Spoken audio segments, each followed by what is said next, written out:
Communication has always been at the heart of human rights. Being able to express ourselves is part of what makes us human. Communication also helps support other human rights.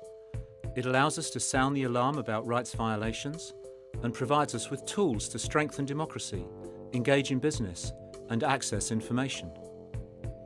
Until recently, people relied on communication gatekeepers to access information, be they journalists, editors, or governments.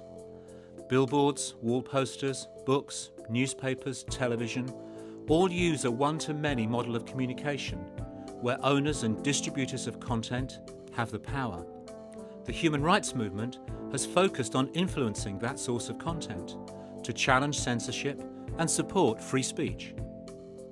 But a new model has now emerged: peer-to-peer communication.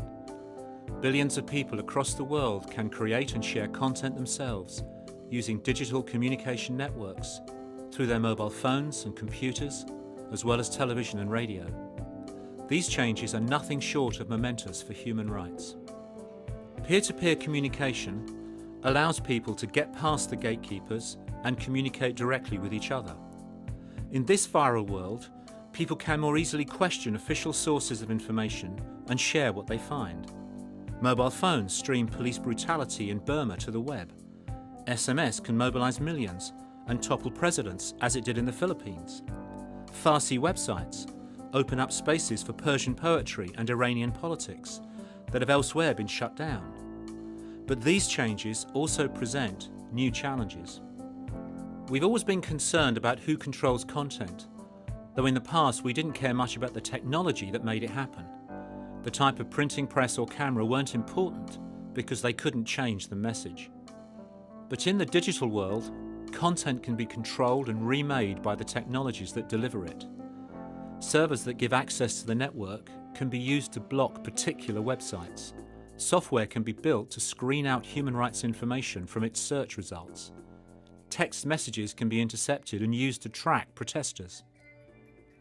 So we have to think beyond content.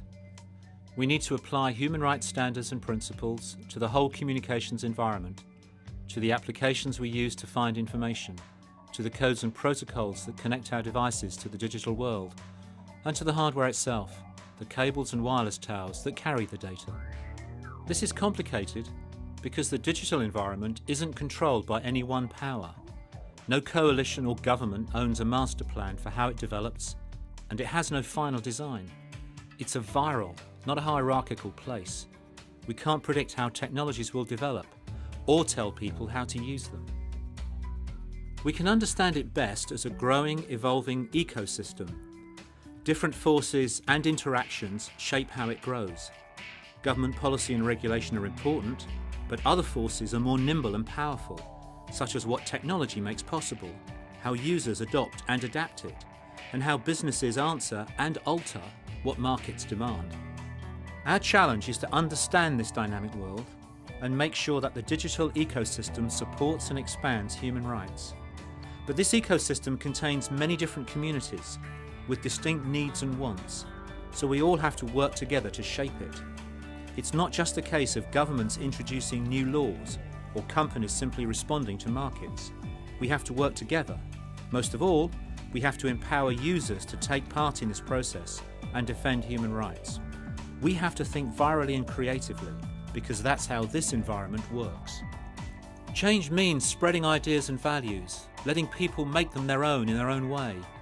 It's about working with all groups to make the changes that help realize human rights values and principles. It's about finding ways to keep the ecosystem open to all voices and to inspire socially progressive technologies.